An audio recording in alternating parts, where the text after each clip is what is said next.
ये बताओ कभी पेशावर गए हो? सेठ फाजिल अली खान ने शेरे से पूछा। वो बोला, नहीं सेठ साहब। सेठ फाजिल ने उससे पूछा, कराची में किसी खुफिया एजेंसी के बंदे से वाकफियत है? इस मर्तबा भी शेरे का जवाब नफी में था। सेठ फाजिल बोला, तो यूं करो कि तुझे हम एक बंदे का एड्रेस बताते हैं, तूने चंद दिनों के अंदर उससे दोस्ती गांठनी है। शेरे ने कहा, ठीक है सेठ साहब। सेठ फाजिल ने कहा, लेकिन ख्याल रहे वो बंदा खुफिया एजेंसी का है। तूने यूं उससे दोस्ती लगानी है कि उसे बिल्कुल शक न हो कि तुम सोचे समझे मंसूबे के तहत उसकी जानिब बढ़ रहे हो। शेरे ने कहा, ठीक है सेठ साहब, लेकिन क्या मैं पूछ सकता हूँ कि इस दोस्ती करने का मकसद क्या है? सेठ फाजिल बोला, क्यों नहीं, हम तुम्हें सारी सूरत हाल से आगाह किए देते हैं ताकि किसी गलती का इम्कान न रहे। शेरा उसकी जानिब मुतवज्जे हो गया। सेठ फाजिल ने अपनी बात जारी रखी, ये तो तुम जानते ही होगे कि जो कुछ हमारे पास है हमने मेहनत से हासिल किया है। शेरा मुख्तसरन बोला, जी। और फाजिल अली की बात जारी रही, हमारे पास जो कुछ भी है शायद हम इतनी जल्दी उसके हुसूल में कामयाब न होते अगर हमें ब्लैक लिक्विड का सहारा न मिलता। जानते हो ब्लैक लिक्विड क्या है? शेरा बोला, नहीं सेठ साहब। सेठ फाजिल ने कहा, ये एक बैनुल अक़वामी तंजीम है। मुख्तसरन ये समझ लो कि एक ऐसी तंजीम जिसका मकसद पूरी दुनिया पर होल्ड कायम करना है। इस तंजीम को अमेरिका जैसी सुपर पावर की मदद हासिल है। मुख्तलिफ ममालिक के बड़े बड़े शहरों में इस तंजीम ने मकामी अफराद को हायर किया हुआ है। कराची में उनके नुमाइंदे हम हैं और जितने भी हमारे आदमी हैं वो दरपर्दा ब्लैक लिक्विड के लिए काम करते हैं। तुम्हें याद होगा कि चंद दिन पहले कुछ स्याफाम मेहमान हमारे पास आए थे, वो ब्लैक लिक्विड के ही नुमाइंदे थे। उसी दिन उन्होंने मुझे बताया कि अगले चंद माह में तंजीम के सरकर्दा अफराद का इजलास होने वाला है, जिसमें पाकिस्तान के तमाम शहरों के अंदर काम करने वाले नुमाइंदों का मुश्तरका सरबराह चुना जाएगा। और इस मकसद के लिए तंजीम की निगाह में दो बंदे हैं, एक का ताल्लुक पेशावर से है और उसका नाम अकबर अली खान है। अकबर अली खान एक बहुत बड़ा बिजनेसमैन है, दूसरा नाम हमारा है। अब इन चंद माह में जिनकी कारकर्दगी अच्छी रही वो पाकिस्तान में काम करने वाले ब्लैक लिक्विड के तमाम अरकान का सरबराह बन जाएगा। शेरा एतमाद से बोला, आपकी बात मुझे अच्छी तरह समझ आ गई है, मगर ये सवाल अभी बाकी है कि खुफिया एजेंसी के फर्द से दोस्ती गांठने का मकसद क्या है? ऐसे लोगों से तो हमें दूर भागना चाहिए। सेठ फाजिल बोला, दुरुस्त, लेकिन इसमें भी एक राज पोशीदा है। शेरा बोला, वही तो मैं जानना चाह रहा हूँ। सेठ फाजिल ने कहा, तूने किसी जरिए से उस तक ये बात पहुँचानी है कि अकबर अली खान ब्लैक लिक्विड का रुकन है और बस, बाकी काम वो खुद संभाल लेंगे। फाजिल अली खान की बात सुनकर शेरा सोच में पड़ गया और चंद लम्हों बाद बोला, सेठ साहब गुस्ताखी माफ, एक बात पूछूं? सेठ बोला, शेरे तुम बिला तरद्दुद हर किस्म की बात कर सकते हो, अब तुम पहले वाले शेरे नहीं हो। शेरे ने कहा, मेहरबानी सेठ साहब, मैं ये कहना चाह रहा था कि जैसे आप इस बात से वाकिफ हैं कि अकबर अली खान पेशावर में ब्लैक लिक्विड का नुमाइंदा है, इसी तरह वो भी इस बात से वाकिफ होगा कि आप कराची में ब्लैक लिक्विड के मफादात के लिए काम करते हैं। फाजिल अली तेजी से बोला, शायद, और फिर एक लम्हा गौर करने के बाद कहने लगा, बल्कि यकीनन वो भी हमसे वाकिफ होगा। गालिबन तुम्हारा मकसद है कि वो भी मेरी तरह खुफिया एजेंसी से राब्ता कर सकता है। शेरे ने कहा, इस बारे में तो मैं कुछ नहीं कह सकता, अलबत्ता ये बात यकीनी है कि अगर उसे खुफिया एजेंसी ने गिरफ्तार कर लिया तो उससे आपके बारे में उगलवाने में उन्हें कोई दिक्कत पेश नहीं आएगी, क्योंकि एजेंसी के लोग जिस तरह तफ्तीश करते हैं उससे आप अच्छी तरह वाकिफ होंगे। ये जालिम पत्थरों को भी बोलने पर मजबूर कर देते हैं, और अकबर अली खान तो फिर भी एक इंसान है। सेठ फाजिल बोला, शाबाश शेरे, जी खुश कर दिया, इसका मतलब है हमारा इंतखाब ठीक है। गुड, वेरी गुड, इस तरफ तो हमारा ध्यान नहीं गया था। बहरहाल अकबर अली खान को हमने हर सूरत रास्ते से हटाना है, इस बारे में कुछ सोचो, ऐसे कि कोई हम पर शक भी ना करे। शेरा बोला, सेठ साहब अकबर अली खान एक बड़ा बिजनेसमैन है, और ये तो आप अच्छी तरह जानते हैं कि इतने बड़े बिजनेसमैन के दर्जनों मुखालिफ होंगे, तो क्यों ना उसके किसी मुखालिफ के कांधे पर बंदूक रख कर अकबर अली को निशाना बना दिया जाए। सेठ फाजिल बोला, शेरे आज तो तेरा दिमाग बहुत दूर की कौड़ियां ला रहा है, तेरी इस बात से तो मुझे वो इस्माइल शाह गाजी याद आ गया है। कहीं उसके थाने से फरार होने में मेरे किसी ऐसे ही दुश्मन का हाथ तो नहीं जो इस्माइल शाह को मेरे खिलाफ इस्तेमाल करना चाहता हो? शेरा बोला, ऐसा मुमकिन तो है मगर यकीनी नहीं, क्योंकि उसको फरार हुए महीने से ज्यादा अरसा गुजर गया है। अगर इस मकसद के लिए उसे किसी ने फरार करवाया होता तो अब तक खुदा न खास्ता आप पर कातिलाना हमला हो चुका होता, लेकिन फिर भी इस इम्कान को मद्देनजर रखते हुए आपको अपनी सिक्योरिटी में इजाफा कर देना चाहिए। सेठ फाजिल बोला, अब ये सारा इंतजाम इंतजाम तेरे सुपुर्द है शेरे, हमें तुम पे कुल्ली एतमाद है। शेरा बोला, ये आपकी करम नवाजी और बड़ापन है सेठ साहब के इस नाअहल को इतनी अहमियत दे दी। बहरहाल फिर भी मैं अपनी पूरी कोशिश करूंगा कि जनाब की हिफाजत में कोई कसर बाकी न रहे। सेठ बोला, चलो ये तो हो जाएगा, लेकिन अकबर अली खान का क्या करें? शेरा बोला, उसकी सरकूबी के लिए मुझे खुद पेशावर जाना पड़ेगा। सेठ फाजिल ने कहा, चले जाओ और अपने साथ एक दो पठान भी ले जाओ ताकि तुम्हें वहाँ ज्यादा प्रॉब्लम पेश न आए। शेरा बोला, जबान की प्रॉब्लम तो खैर नहीं होगी क्योंकि मैं खुद भी पठान हूँ और पश्तो बोलना अच्छी तरह जानता हूँ। अलबत्ता अजब खान को जरूर साथ ले जाऊंगा क्योंकि वो पेशावर से ताल्लुक रखता है। फाजिल अली खान के लहजे में हैरत थी, तुम पठान हो? हम तो तुम्हें सिंधी समझ रहे थे। शेरा बोला, मेरे अजदाद का ताल्लुक अटक से था सेठ साहब, और मैं असलन सागरी पठान हूँ। अलबत्ता मेरी पैदाइश चूंकि कराची की है इसलिए सिंधी भी अच्छी तरह बोल लेता हूँ। सेठ बोला, ठीक है शेरे, अब तुम फिलफौर पेशावर जाने की तैयारी करो। मुझे एक हफ्ते के अंदर रिजल्ट चाहिए और बेफिक्र रहो, इनाम तुम्हारी तवक्को से भी बढ़कर मिलेगा। शेरा बोला, आपकी खुशी ही मेरा इनाम है सेठ साहब। खुशामदी लहजे में कहते हुए वो उठ खड़ा हुआ और फिर मौदबाना अंदाज में सेठ फाजिल को सलाम करते हुए कमरे से बाहर निकल गया। खुशी के मारे उसके कदम जमीन पर नहीं पड़ रहे थे। आज उसे सेठ ने जो अहमियत दी थी और जितनी उसकी तारीफ की थी उसके बारे में उसने कभी ख्वाब में भी न सोचा था, और अब उसका जहन पेशावर जाकर अकबर अली खान से निमटने की तरकीब सोचने में मसरूफ था।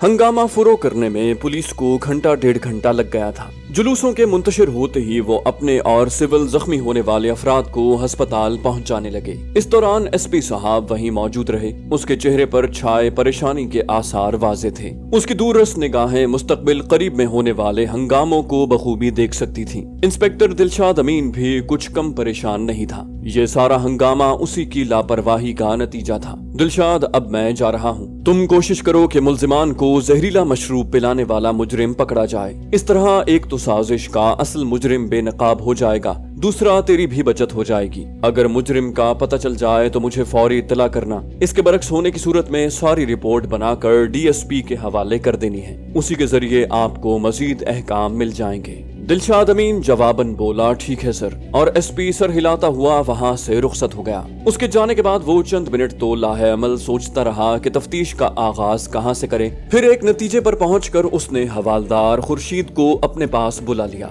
खुर्शीद ने उसके पास आकर सैल्यूट करते हुए पूछा, यस सर। दिलशाद बोला, खुर्शीद, एक तो आखिर में जो इजाफी नफरी आई थी उसे इंतजामी कामों पर लगाकर पहले वाले मौजूद तमाम अफराद को थाने में इकट्ठा कर लो। दूसरा, अपनी निगरानी में तमाम की तरतीब से लिस्टें बना लो। और तीसरे, फिंगरप्रिंट के माहिर को बुलवा कर मुल्जिमों की लाशों के साथ मिलने वाले ग्लासों से फिंगरप्रिंट ले लो, और अगर ग्लासों पर लाशों के अलावा कोई फिंगरप्रिंट मिलते हैं फिर तो हमारा काम आसान हो जाएगा। दूसरी सूरत में हमारी दुश्वारी बढ़ जाएगी, लेकिन कुछ भी हो हमने अपने दरमियान मौजूद काली भेड़ को लाजिमन बेनकाब करना है। खुर्शीद दुआया लहजे में बोला, इंशाअल्लाह सर, लेकिन एक छोटी सी प्रॉब्लम है। दिलशाद ने पूछा, कौन सी? खुर्शीद बोला, सर, पहले मौजूद अफराद में से कुछ ऐसे भी हैं जो मामूली या शदीद जख्मी होने के बाद अस्पताल भेजे जा चुके हैं, उनका क्या करें? दिलशाद बोला, उनको फिलहाल वहीं रहने दो, बाकियों से पूछगिछ करने के बाद उनका मामला देखेंगे। खुर्शीद सर हिलाता हुआ ऑफिस से निकल गया। खुर्शीद के जाने के थोड़ी देर बाद वो उठा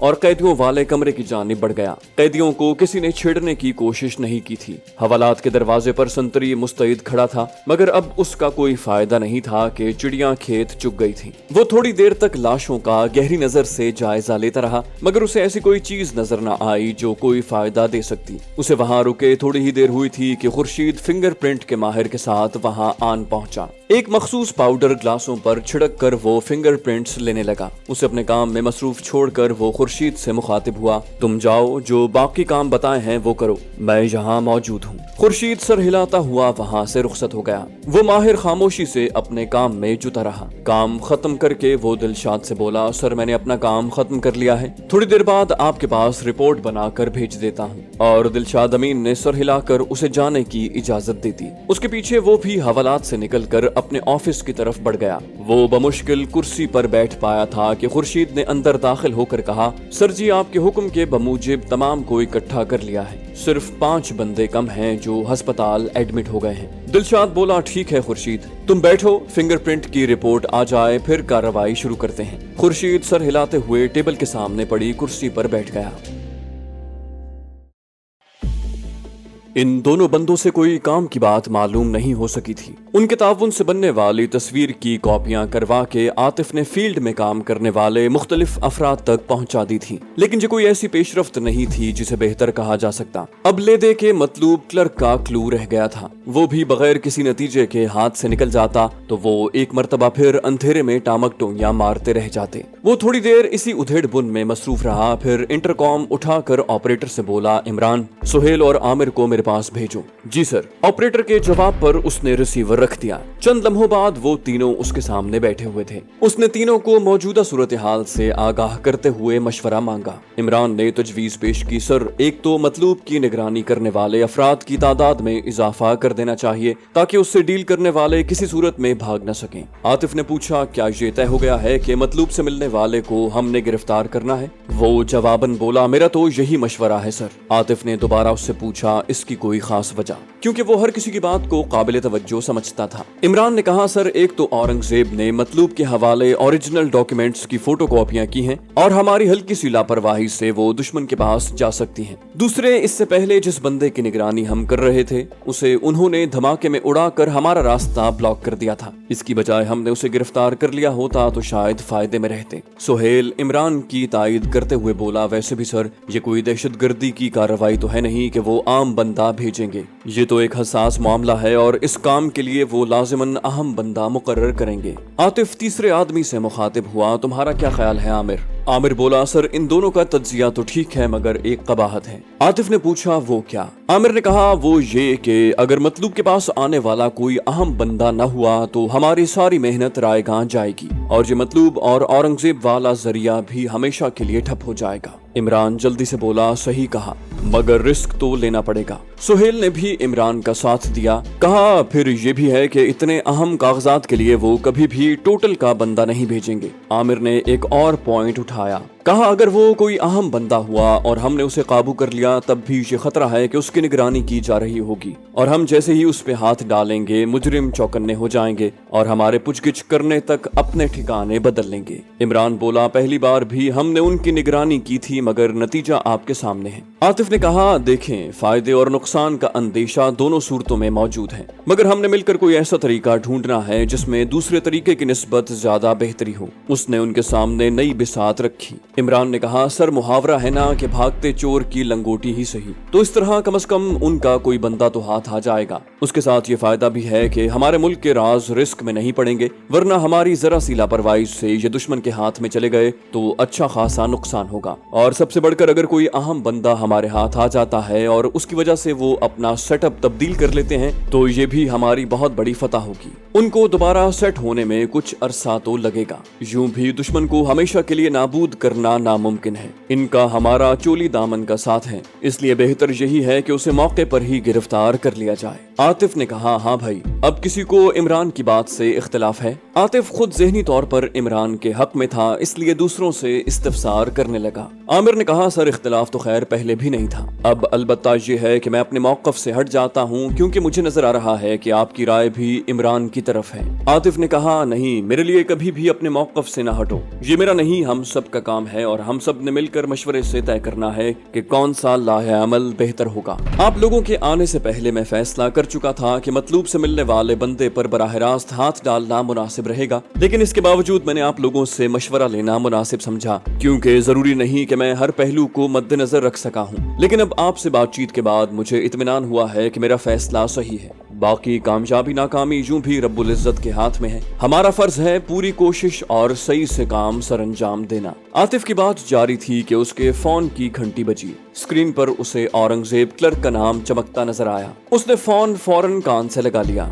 यस औरंगजेब, क्या बात है? औरंगजेब ने कहा, सर, मैंने कुछ देर पहले फाइल मतलूब के हवाले कर दी है, मेरा ख्याल है वो उसे आज ही आगे पहुंचा देगा। आतिफ ने कहा, गुड, बस तेरा काम यहीं तक था, अब तुम मामूल के मुताबिक ही काम करते रहो। باقی ہم کور کر لیں گے انشاءاللہ۔ اورنگزیب نے دعا دی اور کہا اللہ نے چاہا تو کامیابی آپ کے قدم چومے گی سر۔ اور سر پیسوں کا کیا کرنا ہے؟ میرے اکاؤنٹ میں 2 لاکھ کی رقم جمع کروا دی گئی ہے۔ عاطف ایک لمحہ سوچنے کے بعد بولا وہ رقم تمہاری ہوئی، یوں بھی اب لمبے عرصے تک کوئی تیرے ساتھ رابطہ نہیں کرے گا، لیکن یہ خیال رہے کہ جب بھی کوئی تم سے رابطہ کرے تو تو نے مجھے اسی وقت مطلع کرنا ہے۔ اورنگزیب نے کہا وہ تو میں ضرور کروں گا، لیکن سر اس رقم پر میرا کوئی حق نہیں بنتا۔ اس کے لہجے میں خلوص تھا۔ عاطف نے کہا اورنگزیب ہم تجھے تنخواہ تو نہیں دیتے، تو یہ ہماری طرف سے تمہارا معاوضہ ہو گیا، اور یاد رکھو کہ تیری وجہ سے ہمارا کام کافی آسان ہو گیا ہے۔ اورنگزیب نے کہا تھینک یو سر، آپ کی بہت بہت مہربانی۔ اوکے اللہ حافظ کہہ کر عاطف نے رابطہ منقطع کر لیا۔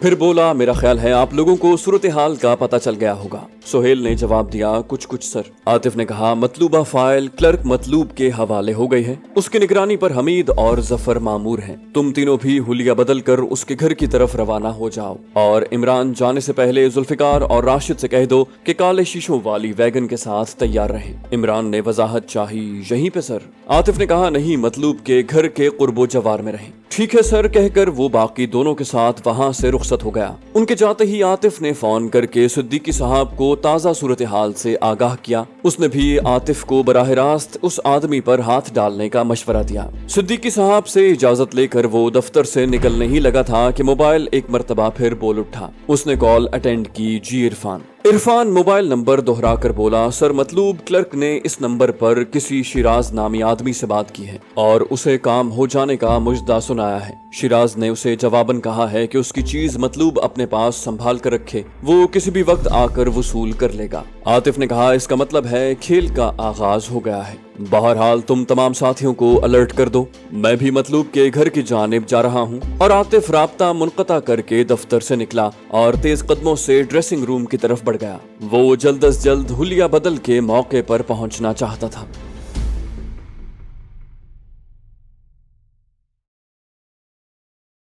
جانے سے پہلے اس ویڈیو کو لائک کر دیجئے۔ انشاءاللہ آپ سے اگلی قسط میں ملاقات ہوگی، تب تک اپنا اور اپنے اس چینل کا خیال رکھیے گا۔ اللہ حافظ۔